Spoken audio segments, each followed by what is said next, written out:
ഇനി നമുക്ക് അർജുനന്റെ ആ പ്രധാന വാദത്തിലേക്ക് കടക്കാം.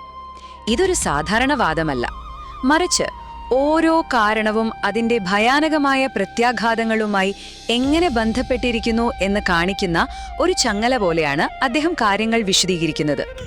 അതായത് അർജുനന്റെ പേടി യുദ്ധത്തെക്കുറിച്ചല്ല, അല്ലെ, മറിച്ച് ആ യുദ്ധം കഴിഞ്ഞാൽ എന്ത് സംഭവിക്കുമെന്നതിനെക്കുറിച്ചാണ്.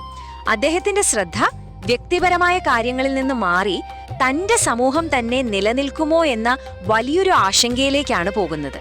എന്തുകൊണ്ടാണ് താൻ അങ്ങനെ ചിന്തിക്കുന്നതെന്ന് അദ്ദേഹം വിശദീകരിക്കാൻ പോവാണ്.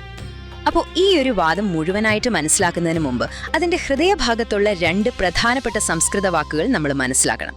ഈ വാക്കുകളിലാണ് അദ്ദേഹത്തിന്റെ വാദത്തിന്റെ മുഴുവൻ ശക്തിയും ഇരിക്കുന്നത്. നോക്കൂ, ഈ ശ്ലോകം ഒന്ന് ശ്രദ്ധിച്ചു നോക്കൂ.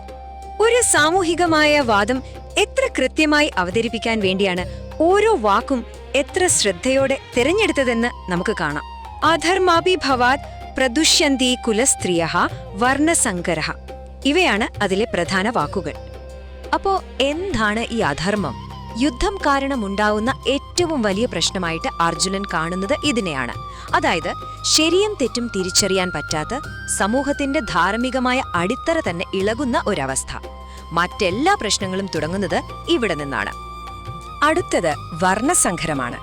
അർജുനൻ ഏറ്റവും കൂടുതൽ ഭയക്കുന്ന, തടയാൻ ശ്രമിക്കുന്ന ആ ഒരു സാമൂഹിക ദുരന്തം ഇതാണ്. അദ്ദേഹത്തിന്റെ കാലഘട്ടത്തിൽ ഇതിനർത്ഥം സാമൂഹികമായ എല്ലാ കെട്ടുറപ്പുകളും പൊട്ടി സമൂഹം തന്നെ തകർന്ന അരാജകത്വത്തിലേക്ക് വീഴുന്നു എന്നതാണ്. ശരി, അപ്പൊ നമുക്ക് ആ പ്രധാനപ്പെട്ട വാക്കുകളൊക്കെ മനസ്സിലായി. ഇനി അർജുനന്റെ ആ ഭയാനകമായ ലോജിക്, ആ ചെയിൻ റിയാക്ഷൻ നമുക്ക് ഓരോ കണ്ണികളായിട്ട് ഒന്ന് കോർത്തെടുക്കാം. ഈ ശൃംഖലയുടെ ആദ്യത്തെ 3 കണ്ണികൾ നോക്കൂ. യുദ്ധം കുടുംബങ്ങളെ നശിപ്പിക്കുന്നു. കുടുംബങ്ങൾ നശിക്കുമ്പോൾ തലമുറകളായി കൈമാറി വന്ന പാരമ്പര്യങ്ങൾ ഇല്ലാതാവുന്നു.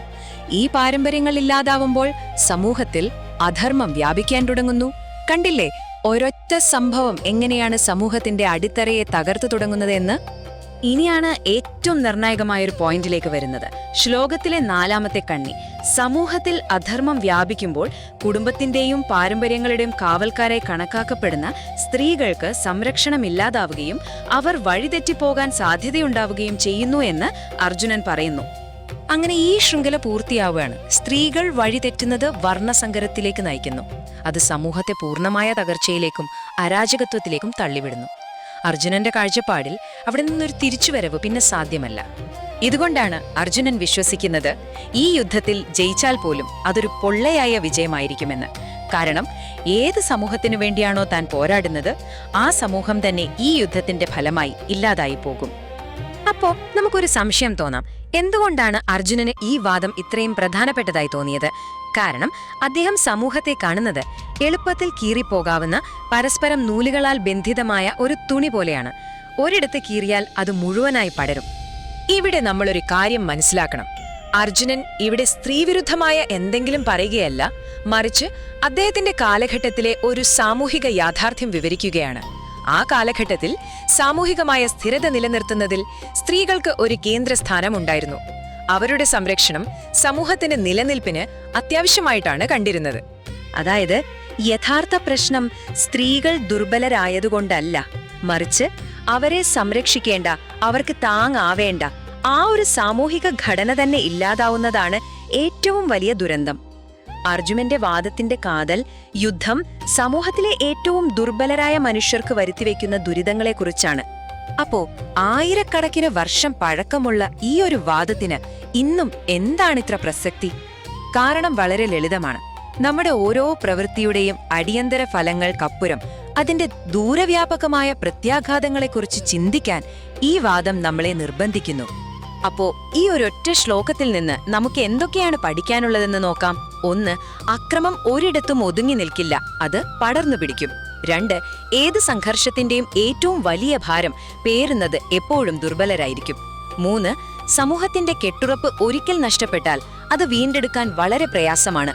4ാമത്തേതും ഏറ്റവും പ്രധാനപ്പെട്ടതും, നമ്മുടെ പ്രവൃത്തികളുടെ ഫലം ഒരുപക്ഷെ തലമുറകളോളം നീണ്ടു നിന്നേക്കാം. അതുകൊണ്ട് അവസാനിപ്പിക്കുമ്പോൾ ഈ ഒരു ചോദ്യം ഞാൻ നിങ്ങൾക്കായി വിട്ടുതരികയാണ്.